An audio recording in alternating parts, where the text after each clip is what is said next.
Decisions in the NFC East. Eagles and Cowboys scrapping in Big D to determine bragging rights in football's toughest division. Did you say tough? Ask Warren Moon about the new-look Steelers. Pittsburgh and Houston battle down to the wire to grab an upper hand in the AFC Central. Could this be the week for the Pats to get off the schneid? Against the Bills, no less? Could the Cards even dream about upending the mighty Niners? The once mighty Dolphins find against the Jets. They could be losing their grasp on their winning ways. In Atlanta, the Falcons and Rams light up the scoreboard. We promise to give you a bird's eye view, and we promise to toe the line next on NFL Primetime.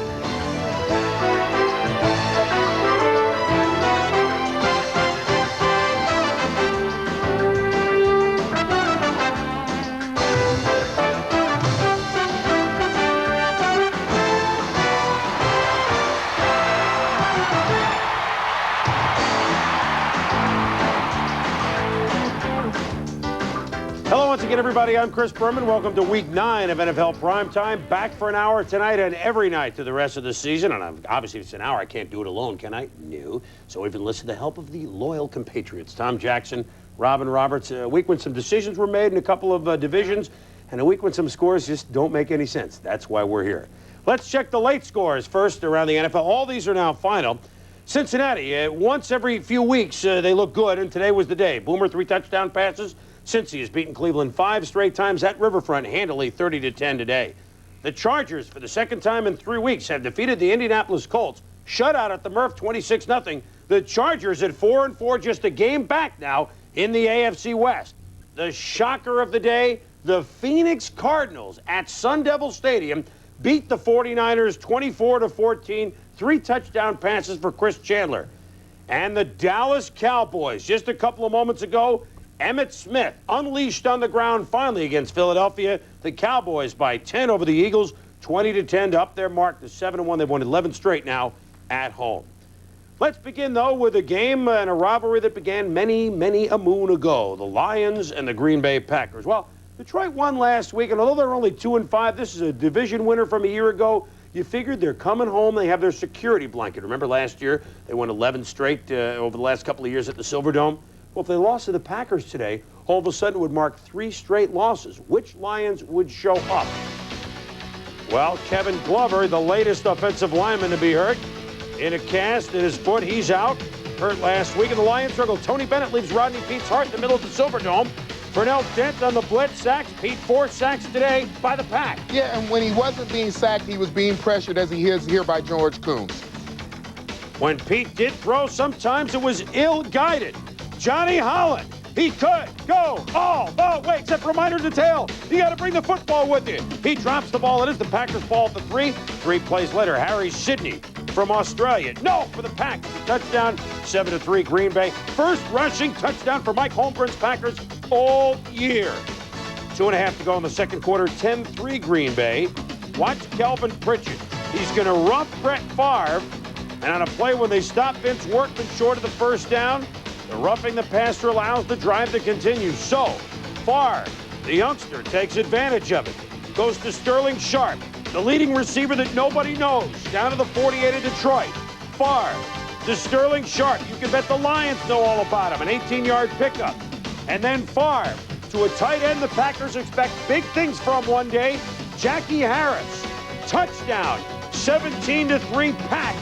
Late second quarter. Yeah, and as far as the pass rush, as you said this morning, Chris, they had none. The best defensive lineman they had, Jerry Ball, was double-teamed and triple-teamed all day. If you can't pressure the quarterback, what are you going to do? Well, special teams, like Benny Blades, blocking the punt of Paul Orange McJulian.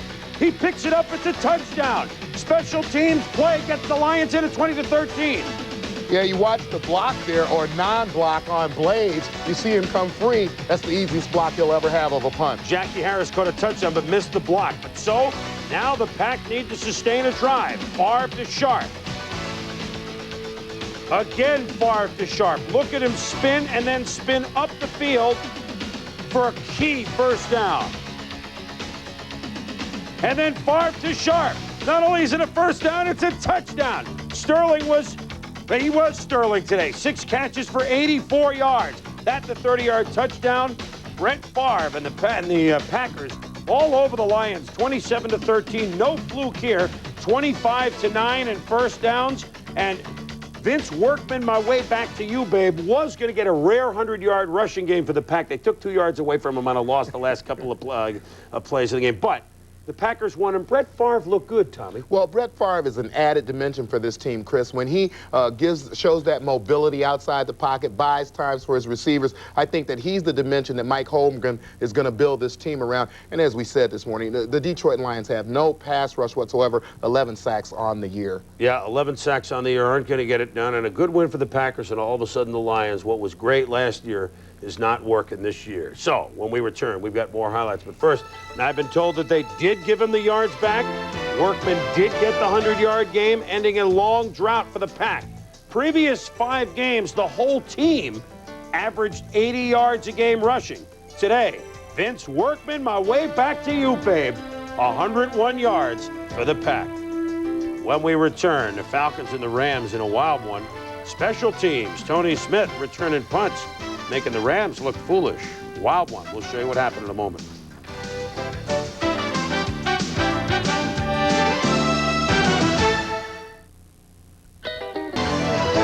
NFL Prime Time is brought to you by Dollar Rent-A-Car and your local travel agent. By Canon, the #1 copier company, and the new power in high-volume copying. And by Smooth Bush Beer, an easy drinking Bush Light. Highlights galore coming up on NFL Primetime, including the Saints in their annual joust with the Bucs. Dalton Hilliard coming back from surgery a couple years ago, looking good. The 34 Classic Street Rod. It's hot, available, very affordable, fun to drive, easy to assemble. Call 1-800-328-5671 for more information on this special offering of the 34 Classic Street Rod and other timeless classics from FiberFab International. Call now, 1-800-328-5671.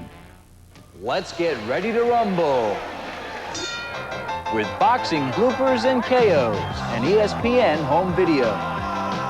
Filled with super knockouts, blooper knockouts, and heavyweight standouts. A winner by a knockout.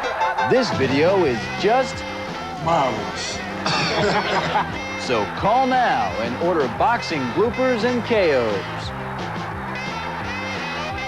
On Sunday nights, where can I eye a ton of bears? In your face. ESPN Sunday Night NFL. Every week, it's where the best go face-to-face. In your face. In your face. In your face. When the moon comes out, ESPN is in your face. ESPN Sunday Night NFL. The Bengals face the Bears Sunday night at 8 Eastern. Back at NFL Primetime, I mean, the Bucs and the Saints aren't in the same division, but every year they're in their face. I mean, it just seems that, Robin. I mean, it's a Gulf of Mexico sort of thing. It is that kind of thing. Since the Bucs joined the NFC in 1977, all but 1 year in '80, the two have played together. It's a natural rivalry, so close together. Heading into today's game at the Superdome, the Bucs had lost 3 in a row, while the Saints had won their last 3. The Saints have really dominated this series with the Bucs, including 7 straight wins in the Dome, where the Bucs have never won. First quarter, 4th and 1, Morton Anderson on for the 54-yard field goal attempt. Tommy Barnhart to hold. Sneaky, sneaky. Barnhart takes off for 12 yards, gets the first down. E.J. Jr. draws a flag for the little extra there, just a little extra. Bobby Hebert wastes no time. Dalton Hilliard, he just drags Jimmy Williams from the 5, 7-0 Saints. At times, it seemed like the Saints couldn't catch the ball. John Tice loses the handle. The Sandman is there. Broderick Thomas finds it. 56 yards, the return for the score. The turnovers really hurt the Saints in this game. Saints 7, the Sandman 7. Late in the first half, Torrance Small, well, he comes up big here. A 33-yard reception, scorching Ricky Reynolds. Same drive. Hebert to Quinn Early on the post pattern for the touchdown, but a holding penalty called it back. Wait a minute, we haven't heard from the Saints defense. Toy Cook comes on a safety blitz, sacking DeBerg. The Saints held the Bucs to 15 yards total offense in the first half. All right, early in the second half, Vince Buck picks off this DeBerg pass, gets some blocks, and returns it 17 yards. Dalton Hilliard capitalizes on the turnover, rumbles in for an 18-yard touchdown, his second score of the day, 17-7 Saints. After another Saints turnover, DeBerg rolls out. It's Willie Drury for the short touchdown pass, 20-14 Saints. Hebert turns it over again. Marty Carter gets the pick, and Hebert, he's simply disgusted. Reggie Cobb will then bang his way in from the 4. The Bucks take the lead, 21-20. In the 4th, Hebert goes deep to Quinn Early. He is open, and he simply drops it in the end zone, TJ. Robert, the shame of this play, this is probably the best pass that Hebert threw all day, and Early just lost his concentration right there, the back of the end zone.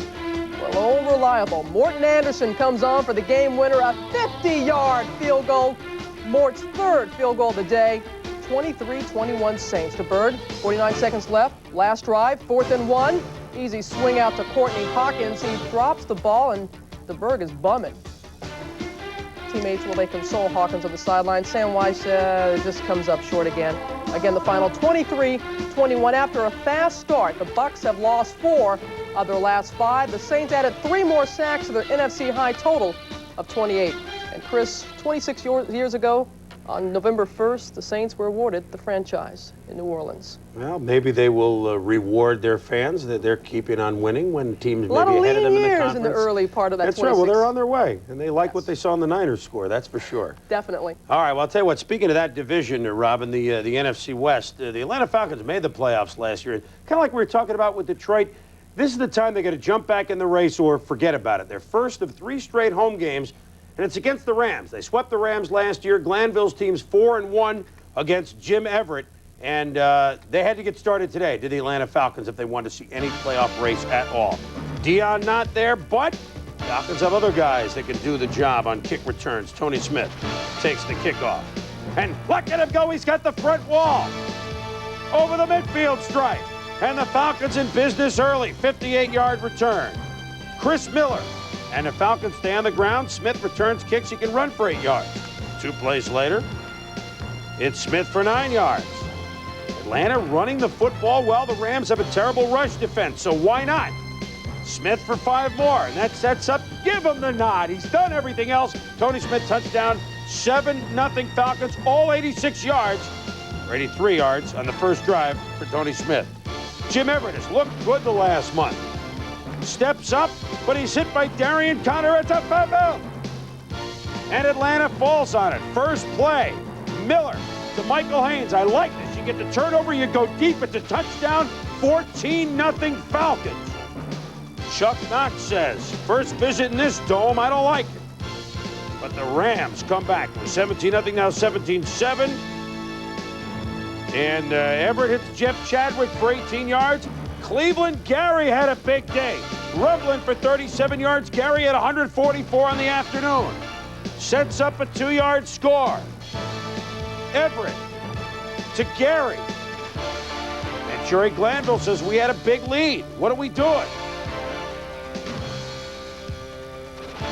David Lang, not the most heralded of Rams, but maybe one of the fastest. Look at Everett, looks so smooth, and David Lang does the rest.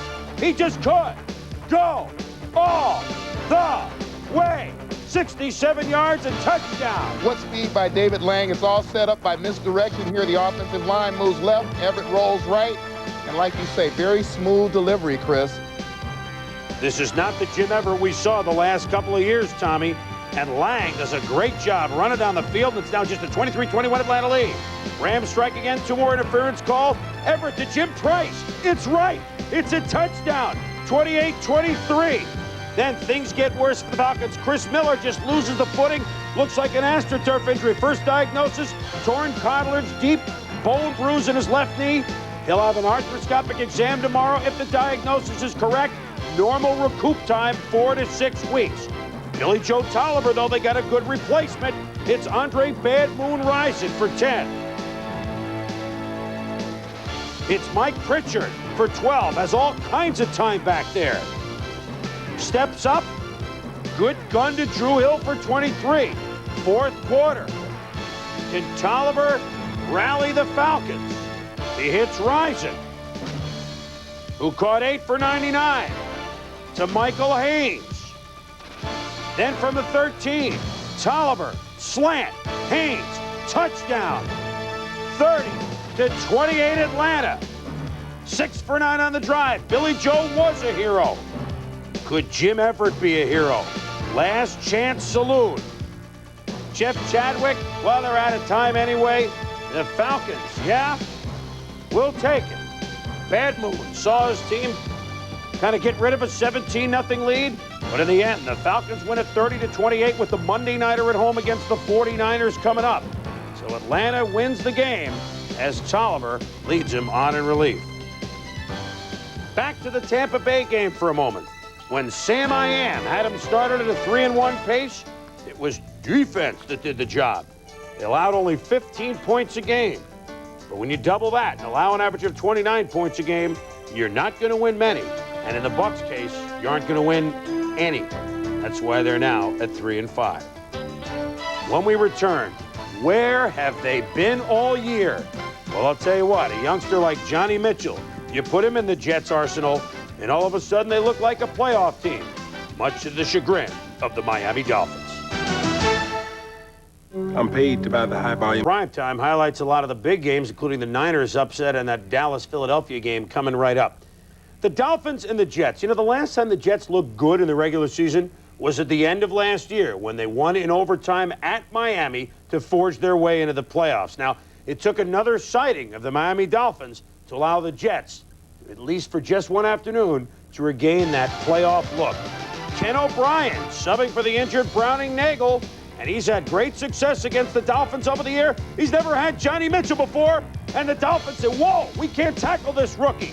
Mitchell back after an injury, 39-yard touchdown. Browning Nagel will be throwing to him for a lot of years. He likes it, 7-0 Jets. Aguiar, the short hop, does a good job there. And watch this, just like they diagram it. The short hop, coffin corner, out of bounds punt at the 2. Dan Marino on the shotgun, third down. Marvin Washington drags him down, and Tommy, it's 9-0 Jets. Yeah, they have the double blitz package coming from the left of your screen. The tackle takes on the inside guy. Marvin Washington comes free. 2 points. And our boy, the Silver Bullet, R.J. Core, is involved with that play. O'Brien to Chris Burkett. Great concentration, 21 yards. Blair Thomas out, which means the veteran, Freeman McNeil, is in. Like the old days, O'Brien to Freeman McNeil. O'Brien looking mobile to McNeil for 7. And a play-action rollout. Kenny's got all sorts of time. Alto touchdown, 16-0 Jets. And there may not be a better short receiver in the game. Here he fights out inside, fights back outside, moves with his quarterback, gives him a little window there to complete the touchdown pass. Marino to Keith Jackson. Oh, let me tell you about Keith Jackson, but it's a fumble. Rumbling, bumbling, stumbling. Whoa, it's still in bounds. Eric McMillan with a good play to keep it in bounds, and Brian Washington recovers for the Jets. So, O'Brien and Mitchell make the Dolphins pay with a circus grab of the rookie. O'Brien to Rob Moore. Where's this been all year? 23-0 Jets at the half. A big first half for Ken O'Brien, almost 200 yards. Don Shula's tan looks good, but his team does not. Third quarter. Marino. Pass tipped by Mo Lewis, but maybe the tide turning. Oh, Keith Jackson at the touchdown, 23-7. Fourth quarter. Did the Dolphins have a comeback? Well, O'Brien's pass, does it bounce off the turf? Well, they ruled that Bestie Jackson did make the interception. And Miami's Marino make them pay. Beautiful pass to Mark Super Duper. All of a sudden, 23-14. Bruce Coslett says, we can't let this one slip away. Ken O'Brien says, don't worry about it, big guy. To Al Toon for a first down. The rollout to Mark Boyer for a first down. Carrie Blanchard, since they picked him up 7 for 7 field goals. This is a 47-yarder now at 26-14. Miami needs 2 touchdowns. 6 minutes to go. Could Dan Marino forge a comeback? To Mark Clayton. Zip. Inside the 40. Almost up to the midfield stripe. Defensive coordinator Pete Carroll wants to shift his troops. But Clayton takes the little dump off and turns it into a 17-yard pickup. This time the Jets collapse Marino's pocket and the sack. 4th and 14. Shotgun for Marino. The Jets send a blitz. 3 guys coming. Incomplete.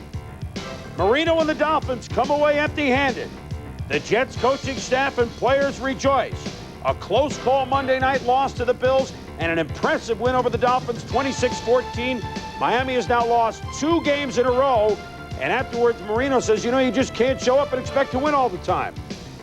You have to realize, no matter who you are, I mean, you're going to play each and every week, and you have to play, solid football in order to win football games. And you can't, just go out there and throw your helmet on and think you're just going to walk on a field and win and beat teams. I don't care who you're playing or who you might think, how good you think you might be. You have to play each and every week, and you have to play good, solid football in order to win in the NFL. One other note, congratulations. Al Toon has now caught passes in 100 straight games. Buffalo at home against New England, would it be a laugher? It was in week 4 when the Bills embarrassed Dick McPherson's Pats at Foxborough 41-7. Cornelius Bennett ready to go. Leonard Russell tries to move outside, forget it. Cornelius strips him of the, stops him right there. Later, Tommy Hodson, the starter at quarterback today for the Patriots, sandwiched between Bennett and Bruce Smith. Ouch, babe. Jim Kelly didn't have better luck, though. Open man, but Dwayne Sabb, playing for the injured Andre Tippett, had a good game. Still no score late first half. Thurman Thomas has the ball stripped by Sabb. The Undertaker, Vincent Brown, rumbles in. The Patriots leading in Buffalo 7-0? Yeah, and Vincent Brown does a good job of 2 things here. One, scooping up this ball, one-handed with his left hand, and then fighting off Jim Richard and getting the ball in. Final moments of the first half. Could Kelly rally the Bills? He does to James Lofton. Final play of the half.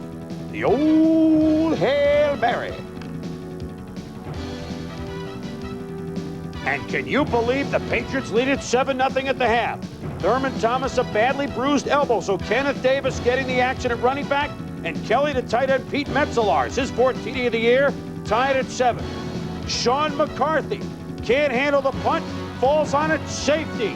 9-7 Buffalo, all those Patriots. 4th quarter, McPherson's club playing well. Can they pull out the big upset? Tommy Hodson goes deep and picked off by Kelso. He does it and then goes out of bounds.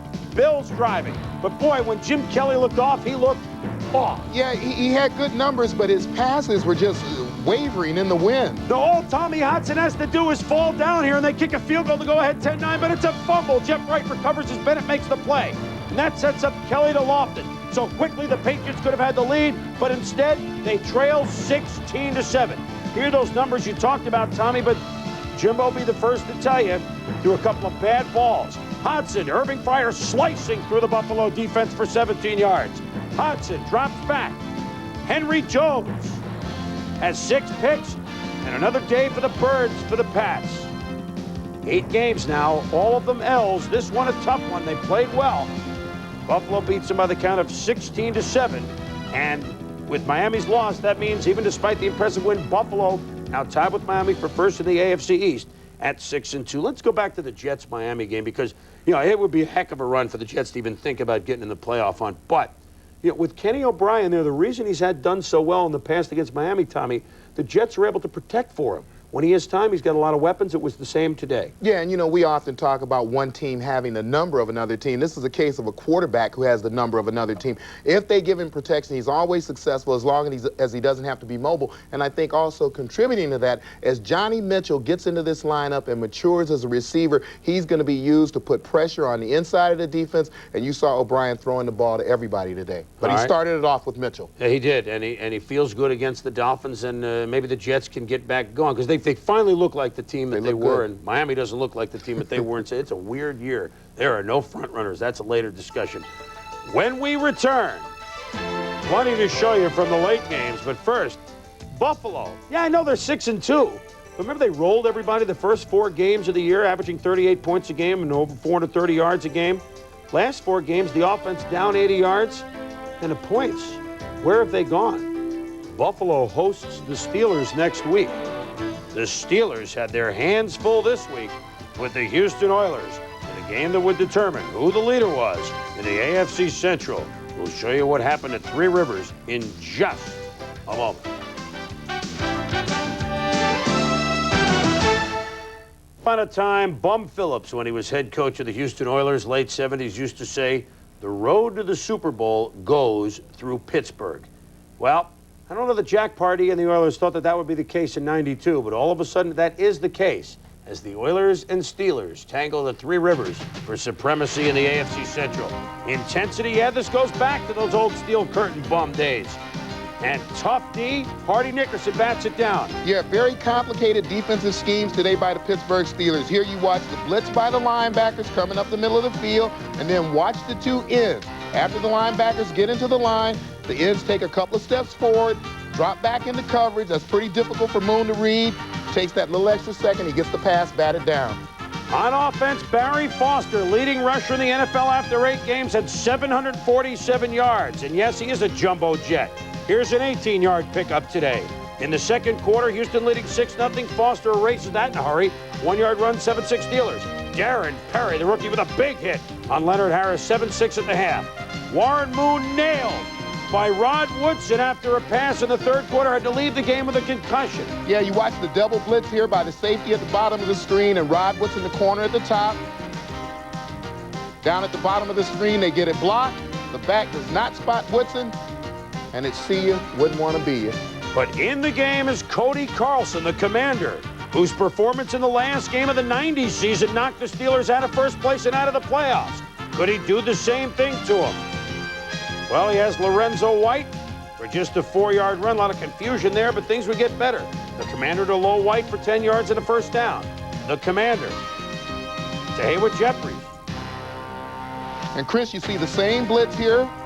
The only difference is that the back now, Lorenzo White, goes and picks up the corner, gives Carlson the extra time to throw the ball and complete the pass. The Oilers continue to march. Low White and the Seven Dwarfs for 12 yards. Carlson to Webster Slaughter, making his first start as an Oiler, 13 yards. And with Warren dazed on the sideline, Cody Carlson took command. And for the first time in 11 quarters, the Steelers allowed a touchdown. 13-7 Houston in the third. Next possession, Jeff for the poor. Strips O'Donnell in the ball. Ray Joe just picks it up. Look at the move. Get out of here. He's over. O'Donnell touchdown. 20-7 Houston late in the third quarter. Could Cowher's troops come from way behind? Early in the fourth, play action. They got 2 good tight ends of the Steelers. That's the second one, Adrian Cooper. Touchdown, 20-14. The commander doesn't have command of the snap. Fumble. Greg Lloyd, what a year he's having, picks it up for Pittsburgh. But the Steelers couldn't move. Oilers stack up Foster. Then O'Donnell sacked by Ray Childress and Sean Jones. But on 3rd and 16, Eric Green. What a load.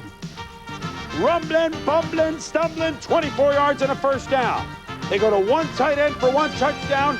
O'Donnell to the big guy, Eric Green, for another touchdown. 21-20. Pittsburgh grabs the lead in the fourth. Could Jack Pardee's club now come from behind? 2:27 to go in the game. Carlson to Haywood Jeffries, 15 yards. Carlson, Ernest Gibbons from Louisville, 15 yards. Pittsburgh feared, or at least Houston feared, that they would get a lot of passes knocked down here, and that's just the athleticism of Rod Woodson getting up and knocking that ball down. But Carlson, to his credit, was calm. Makes the nice pass after the 2-minute warning to Webster Slaughter, 15 yards and a first down. Carlson to Curtis Duncan, 6 yards, and are up to the 27-yard line. Would they try and get in the end zone, or are they going to rely on Al Del Greco, who was 2 for 2 on the game? Well, Jack Pardee says 34 seconds to go. Let's just run it. Low White to the 22. On 3rd and 1, stacked up. 6 seconds to go. Al Del Greco, 21-20. Cowher Steelers lead it from the 39. It's long enough. It's high enough. It's wide to the left. The Oilers on the road. They just can't get it done. And the Pittsburgh Steelers have swept the Oilers for the first time since '86. Essentially 2 up in the AFC Central standings. Barry Foster, a 100-yard gain, gives him 6 on the year. The club record, 7 by Franco Harris in 1972. The Steelers, down by 14 in Week 1, came back to beat the Oilers. The Steelers, down by 13 in Week 9, come back to beat the Oilers. Bill Cowher, enthused. I'll say this, what can you say? It comes down to one kick. It was a classic matchup. It was a classic battle, and you know, it was. I'm happy that we came out in the victorious end of it. I'm very disappointed, and I mean, I let down not only my teammates, but the people back in Houston and all our followers. But you know, unfortunately, that's what happens in this business from time to time. Subconsciously, I just thought about it too much and hooked the ball. What do you do when you're in that type of situation again and again? But we have been there, and I don't know what else we can do. I mean, we're a very talented team, and it hurts to be 5-3 and know we could easily be 8-0. Give the Oilers credit. They all went out and patted Del Greco on the shoulder. But they've had a good year for us. It's just one miss. We'll get it back. But, hey, Tommy, these Pittsburgh Steelers, week after week after week, they're making everybody believers. Yeah, and you mentioned their ability to come back. I think that shows character. You build that character at the line of scrimmage. When you see a back putting up the kind of numbers that Barry Foster is putting up, it means he's getting great blocking from his offensive line, and they come up with a great scheme defensively, because when they can't get pressure from their front four or front three, they come with the safeties, they come with the corners. So this is a team that's going to have to be reckoned with. They certainly will, and I'll tell you what, for the Houston Oilers, I mean, they lose at Denver in the playoffs last year. It happens again this year. Today, did you see this before? Yes. Week 10 last year, 13-13 at RFK. Second to go, Ian Halfield hooks a 33-yard field goal. The Skins end up winning it in overtime. Hook left, just like Del Greco's 39-yard attempt today. Oh, you Oilers, so close, but yet on the road so far. At home, you're great. But in the last 5+ years, 20 and 29, what it does is take you at a home field advantage. And what that does is take you at a late January playoff football. When we return, we've got the Eagles-Cowboys highlights, the upset of the Niners, and the Chargers getting after the Colts' Jeff George. Stay with us. You've driven these streets Welcome back at NFL Primetime. And Robin, it's not that often that you hear people actually some interest in a Colts-Chargers game, but as they met for the second time in 3 weeks, I mean, these are all of a sudden teams that could be a factor. Yeah, they had some quality wins over some really good opponents last week, so there was a lot of interest in this one. But 2 weeks ago, the Chargers pretty much had their way over the Colts, both offensively and defensively. Jeff George was sacked 5 times, but the last 2 trips to the Murph, the Colts have come back with a victory. Leslie O'Neal back after missing 1 game with a knee injury, and O'Neal lets Jeff George know that he is back. Next play, George again the shotgun and is swarmed under by Chargers. Blaze Winter leading the way. This time the pressure comes from the right side where Chris Mims brings down George. Near their own goal line, Bert Grossman gets in on the act, rushing through Kerry Cash to sack George for the safety, TJ. Yeah, what you see here is the double team. Kevin Call goes to double team on Chris Mims. That leaves Kerry Cash on Bert Grossman, and that's a big mismatch as he goes and gets George for the safety. Yeah, the obligatory early score for the Lightning Bolts. Jeff George, he doesn't know which way he's going. First half, Colts -5 total yards. Second half, Chargers offense starts to click. Stan Humphries with the screen to Ronnie Harmon, who makes some nifty moves upfield before he's finally dragged down. Humphries feels some pressure, but he finds his man again, Harmon. He takes it down to the 17-yard line this time. Sets up Humphries to Nate Lewis in the corner of the end zone. 12-0 Lightning Bolts. Next possession, Humphries back to his man, Ronnie Harmon. Excuse me, sir. Dips back outside and goes out of bounds. Enough of Harmon. Where's Anthony Miller? There he is. Yeah, right there, over the middle to the 9-yard line. That set up Humphries to the corner again. And who is there again? Nate Lewis. 19-zip Lightning Bolts. Humphries feeling pretty good about what's going on. Give it up, the high five. Fourth quarter, 1st and goal. Marion Butts hit at the goal line, but he has enough strength to power in for his first touchdown of the season. Now, okay, tempers get out of hand. After a San Diego interception, a brawl breaks out on the San Diego sideline. Nobody hurt. 26-0. The Lightning Bolts. You know, the first 4 games, they were 0-4, and they were outscored, the Chargers, 95-29. Last 4 games, all victories. They have outscored their opponents 101-41. Just thought you'd like to know that. The Bengals hope to snap their 5-game losing streak at the expense of the Browns. David Shula and his staff with a look at the Battle of Ohio. 3-0 on a Jim Breach field goal. Boomer Esiason, he finds Tim McGee, who almost busted. Goes down to the 22-yard line. After a pass interference penalty in the end zone, Boomer finds Craig Thompson in the end zone. The Bengals' first lead in 6 weeks, TJ. Yeah, Bengals here in a triple tight end formation. Craig Thompson fakes the block at the line of scrimmage, releases. That's easy coverage because the linebacker had to come figure out where he was. Second quarter, still 7-3 Bengals. Boomer Esiason flips to Harold Green, and he hurdles Frank Miller. What is he? Does he think he's Calvin Hill or something? 2 plays later, Esiason fakes it to Green. Finds Rodney Holman for the touchdown. 14-3 Bengals. Boomer in the first half, 9 of 12 and 2 touchdown tosses. Late in the first half, Kevin Mack, second and goal, he stopped at the 2-yard line. You think, TJ, maybe he should have tried the other direction? Well, right here, Scott Galbraith on the left has a good seal block. The left side is wide open. He just didn't see it. Goes to the right. Although he still gets some crunch yardage toward the goal line. Yeah, saw that helmet fly off. 3rd down and goal. Touchdown, Tommy Vardell spins, but he comes up short. 4th and goal, less than a yard. Kevin Mack stopped by David Fulcher and James Francis and others. Bill Belichick beside himself. He is certainly bumming. The half ends 14-3 Bengals. Third quarter, Bengals first possession. Harold Green with a nice run to the Cleveland 24, TJ. Yeah, and it's all timing when you're running the ball. Here, John Melander with a nice block on Clay Matthews. Gets just enough of him to spring Green around the corner for a good gain. And the very next play, Boomer finds Tim McGee wide open for the strike. 21-3 Bengals, Cleveland. And Bill Belichick, well, they lose the Battle of Ohio. 30-10, the Bengals come up with the victory, so they snap their 5-game losing streak, the most complete game of the season. Cincinnati has won 6 of its last 7 against Cleveland. We would show you 300-yard passers, but you know what? We couldn't find any. Zilch. So the lone 100-yard receiver, the lightning bolt speedster, Anthony Miller, and the Chargers win. Still to come, oh yeah, we're going to head to Big D. Herschel running hard against his old mates. Chris has the highlights with the Cowboys and the Eagles. The 34. Welcome back on Primetime. Earlier we showed you the AFC head knocker, the NFC head knocker.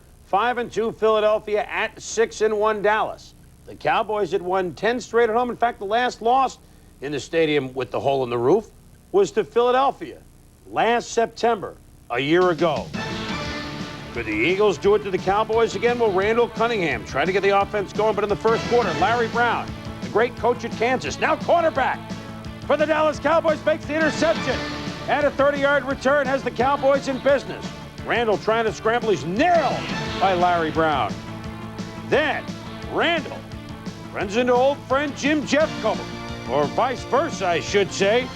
And Jeffcoat, the Cowboys front wall, doing a job. Yeah, here's a team rush. Thomas Everett, number 31 from the left, Charles Haley from the right, clearing away for Jim Jeffcoat right up the middle of the field for the sack. First half, Tommy, the Eagles had 2 yards passing, but they trail only 3-0. And with Randall struggling, Rich Kotite gambles and goes with Jim McMahon, who rallies him right away to Fred's Barnett for 14 yards. 2 plays later, McMahon to Calvin Williams. Nice catch for a 37-yard pickup after a penalty. McMahon, not Randall, I said McMahon. Scrambling, Jimmy Mack, why don't you hurry back for an 11-yard gain? 2 plays later, look at the tread on that tire. Herschel Walker, touchdown, 7-3 Eagles. Randall out to congratulate that masked man, Jim McMahon. Troy Aikman, 0-6 as a starter lifetime against Philadelphia. Looks good to Michael Irvin, 21-yard pickup. Next play, Aikman, zip, the tight end, Jay Novacek, down to the Eagle 35. Just 3 plays later. Aikman to Kelvin Martin, down to the 22. Aikman, Martin, makes the spin, makes the dash, gets in the end zone, 10-7 Cowboys. The Eagles punt Dallas at their own 14. And Byron Evans picks off Aikman. Shades of that Monday night game when Aikman was picked off 3 times at 10 of the 13. First and goal on the 4. Herschel, is he in? No, says the referee. Chris, I thought this was a horrible call by the referee. You either got a touchdown or a fumble. I don't think the play could have been called dead. And you watch Herschel Walker's presence of mind there. Held the ball over the plane of the goal line. It should have been a touchdown. But it's no touchdown. So on second down, Herschel tries it again. No, sir. Tony Casillas with the hit. Third down, McMahon. Incomplete to Herschel. Jimmy Johnson's defense hold. Who framed Roger Ruzek kicks a field goal. We're tied at 10. Cowboys get the ball back. Emmitt Smith. Last 5 games against Philadelphia. Rushed for 60 yards. This is 51 yards on one play in itself. And he goes over 100 yards. The first guy to go over 100 yards against Philly in the regular season since Gerald Riggs in 1989. 54 games. But Emmitt doesn't stop there. Field goal gives him a 13-10 lead. And now we're going to run out the clock with Emmitt. Oh, Emmitt, you're unbelievable. Look at him, just the balance and pick up 11 more yards. Beating the Eagles to the corner for another first down. Emmitt Smith, unbelievable game. 30 carries, 163 yards, 20-10 Dallas. McMahon is picked off by Isaac Holt, who made a couple of foolish plays earlier in the game. And for the first time in Jimmy Johnson's reign as Cowboys coach, the Cowboys beat the Eagles at home. They win it 20-10. Emmitt Smith with 163 yards rushing. 11 straight wins for the Cowboys over the Eagles at home. They're on a roll and have a 2-game lead over the Eagles in the standings. The Skins game, of course, Sunday night. Dallas at 7-1. An impressive win. Other big-time teams in the NFC? Well, the 49ers, this can be a breather for Steve Young and company at Phoenix, right? Well, Steve Young, opening drive, pass to Tom Rathman, 17 yards. Young to Ricky Waters. Opening drive, 17 yards. This is a layup, right? Wrong. It's a fumble. Rathman fumbles, but he's ruled down. Let's take a look, Tom. Yeah, Chris, as you can see here, Rathman takes the big lick. The ball pops out just before he gets his knee down on the ground, so it was a legitimate fumble, but it didn't matter because 2 plays later, Ken Harvey, who has some of the strongest arms in this league, strips the ball from Steve Young, and Timmy McDonald recovers for the Cardinals. So the Cardinals now on the move. And Johnny Johnson runs through Michael Carter, loses his helmet, breaks tackles, 30 yards. 3rd and goal. Chris Chandler to Randall Hill at the flag. 7-0 the Cards. Could they pull an upset? Well, Steve Young, who left the game after the first quarter, he'd been fighting the flu. Steve, I got you, babe, Bono. It's Dexter Davis with the pickoff. He runs. Now watch this play. He's going deep into San Francisco territory. No, where's Tim McDonald? No, where's Tim McDonald? Oh, there he is. One hopper to McDonald. Tim McDonald fumbles the ball, but the Cardinals recover anyway. 10-0. It goes to a field goal for Greg Davis. Oh, what a wild play. Chris Chandler to Randall Hill. This is a little more conventional. 40 yards. Chandler. Randall Hill beats Eric Davis. Touchdown. 17-0. Phoenix is dancing. Steve Young can only look on from the sidelines. But Steve Bono worked the magic of a year ago to Brent Jones. Eric Hill has it.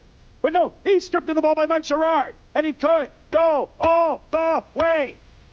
My goodness, after a good play by Phoenix, could it backfire at 17-7? Klaus Wilmsmeyer from Louisville punts. And Johnny Bailey, illegal to make punters too, huh, Tom? Bailey returns it to the 23 of the 49ers.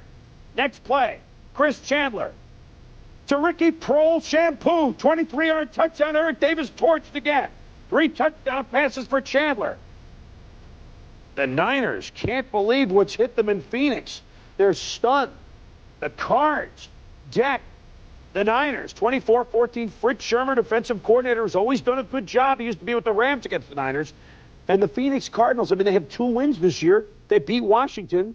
They beat San Francisco. They should have beat Philadelphia, but yet they're only 2-6. Let's go back to the big game, though, Tommy. Dallas against the Philadelphia Eagles. The Cowboys alone, after 8 weeks, at 7-1. The only team at 7-1. Yeah, a very impressive effort by the Cowboys today. And I think that one guy in particular, Isaac Holt, showed his composure. You've got the Eagles down deep. He gives them 3 extra downs to try to get in the end zone. The defense comes together. They hold him out, make him settle for a field goal. And then later on, he comes up with a big play. You know what I thought was interesting about Dallas? I mean, they really outplayed Philadelphia in the first half, but yet they couldn't quite believe that they really, that's right, they were letting them hang, and they couldn't quite believe that they were better yet. They only led 3-0.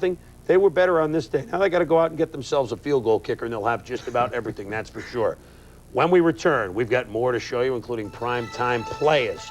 But first, 100-yard rushers.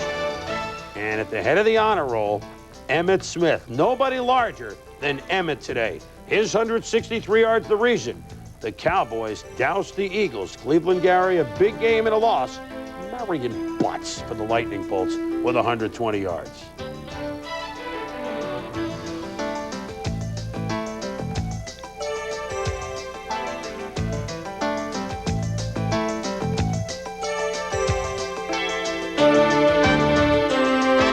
Coming up, prime time plays. 3 receivers to the left, and now Miller goes back to throw, looking deep right side. Haynes in the end zone. Catch!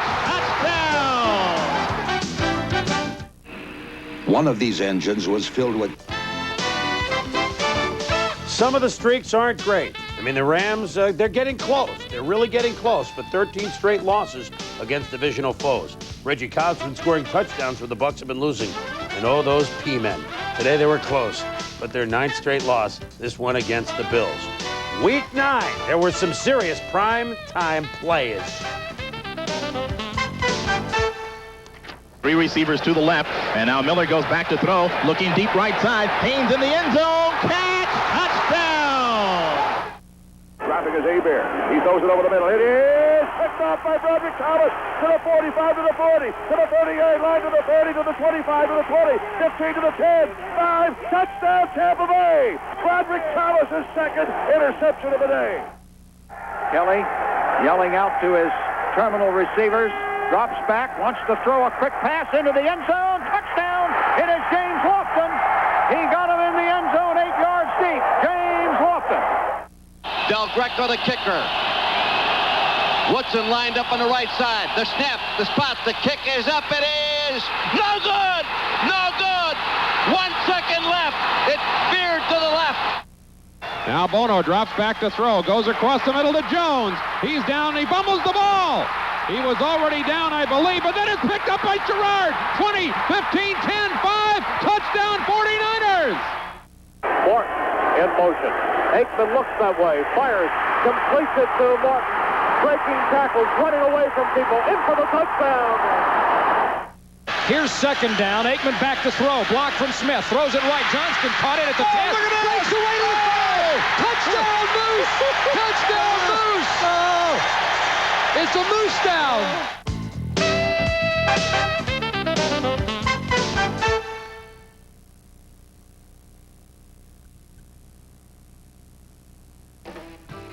Stepping over the goal line in another great night of college football.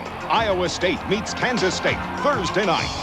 College football on ESPN in a class by itself.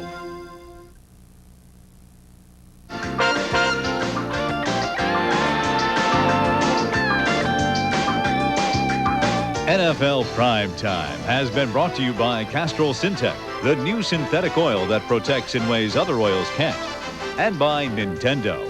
Take a shot at NCAA basketball and the growing library of unbeatable sports games on the Super NES. Floor cam on NFL Primetime. If you've tuned in late and missed all the scores, don't ever let it happen again. But we're going to give you the scores anyway because we're good folks here at ESPN. The Falcons, in a wild game, blew a 17-0 lead. They beat the Rams 30-28. And there we are over our shoulders from the Department of Redundancy Department. There we are. Atlanta beat the Rams 30-28. Buffalo, I think, beat New England by a count of 16-7. The Packers all over Detroit in the Silverdome 27-13. The Saints, long field goal, Morton Anderson. They beat the Bucs 23-21. Jets beat the Dolphins 26-14. Big game for Kenny O'Brien. Steelers come from 13 down in the fourth quarter, take control of their division. They beat the Oilers 21-20. Del Greco misses a field goal at the gun. Bengals shocked the Browns at Riverfront 30-10, 5 straight wins for them over Cleveland at home. Dallas, impressive win over Philadelphia 20-10. They're the lone team at 7-1. Cardinals shocked the 49ers 24-14. The Chargers shut out the Colts by the count of 26-0. Next Sunday, Sunday Night Football begins here on ESPN. Bengals, knowing they were on ESPN next Sunday night at 8 Eastern Time, got revved up this week. They're going to Soldier Field to take on the Bears. Mike and Joe on the call on that one. Boy, Week 9 was wild. We're glad you could join us. For Tom Jackson and Robin Roberts, I'm Chris Berman. Thanks for watching NFL Primetime.